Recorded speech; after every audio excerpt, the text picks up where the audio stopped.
पॅट या मूल्यांकन परीक्षेचे गुण भरण्यासाठी आपल्याला स्विपचॅटवर बूट दिलेला आहे।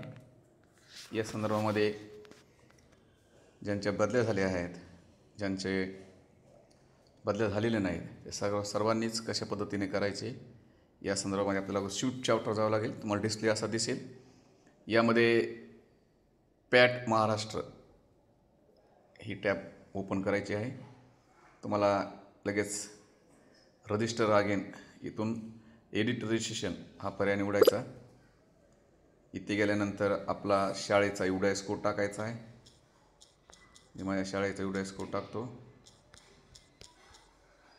फॉरवर्ड करायचा आहे। बघा माझी सगळी माहिती आलेली आहे। येस दिस इज करेक्ट असा मेसेज पाठवायचा। आता टीचर कोड या ठिकाणी टाकणं अपेक्षित आहे।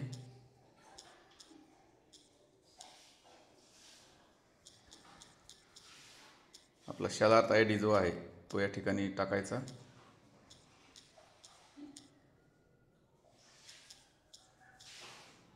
पुढे फॉरवर्ड करायचा।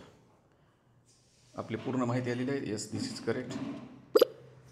यानंतर स्टुडंट रेकॉर्ड स्टुडंट परफॉर्मन्स हा पर्याय निवडायचा।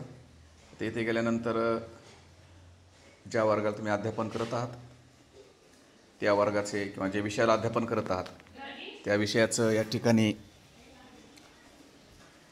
निवड करायची। 8वी साठी third language, yes select response.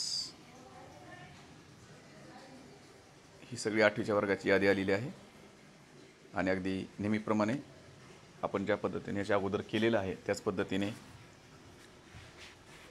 विद्यार्थी निवडायचा आणि त्या ठिकाणी प्रेझेंट हा पर्याय निवडायचा। स्टार्ट असेसमेंट हा पर्याय निवडायचा। त्यानंतर स्टार्ट सर्वे हा पर्याय निवडायचा। इथे गेल्यानंतर त्या विद्यार्थ्याला पहिल्या प्रश्नाला किती गुण पडले, सेव्ह अँड कंटिन्यू असं करत राहायचं। या अगोदर आपण ज्या पद्धतीने असेसमेंटचे गुण भरलेले आहेत त्याच पद्धतीने हे देखील गुण भरायचे आहेत।